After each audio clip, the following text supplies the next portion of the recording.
Hi everyone, today I want to review the markings of a recent right incomplete cleft lip repair. This little baby didn't have a very well-defined Cupid's bow peak and trough on that medial lip, and I want to emphasize the uniqueness of every single patient, so you have to customize your markings accordingly. I mark the alar bases for you mobilize the alar base more medially and superiorly on the cleft side. Here the oral commissure is being marked, and then columellar base. I mark the red line for it's essential to properly align the wet and dry vermilion, for if the wet vermilion ends up reapproximated to the dry, it'll end up with chronic crusting. And then I mark the entirety of the white roll. Again, this little baby didn't have a very well-defined Cupid's bow peak and trough, so looking at the cascade of these dots best helps to determine that location. So I mark the trough, and then I mark the lateral peak, and then I measure this with calipers. Usually this is around 2 to 3 millimeters, but again, it's dependent upon the baby's anatomy. And then I transpose this to the medial Cupid's bow peak.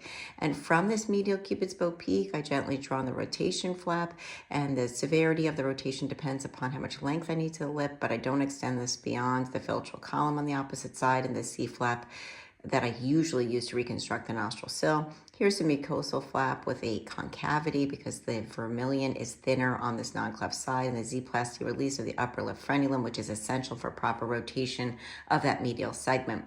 Here is the white roll being marked on the cleft side. This helps to determine location of Nordhoff's point. Nordhoff's point I determine considering a few factors: the horizontal distance to the oral commissure. I also want to make sure the white roll is still very robust.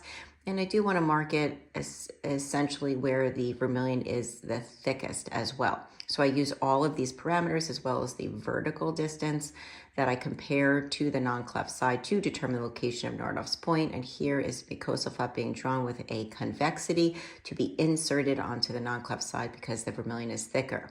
Now the advancement flap, I don't extend beyond the alar base, and then I also draw a triangular wedge excision within the nares to narrow the nares on the cleft side. And here's the advancement flap that I draw with a little convexity as well. And here is a triangular wedge excision that helps to shorten the length of the lip on the cleft side, because remember, with incomplete cleft lips, it's very easy to make them too long. So I insert this triangular wedge excision to help shorten it and match it with the non-cleft side philtral column length. Here are all the final markings. Stay tuned for his on-table results tomorrow. As always, leave your questions in the comments below.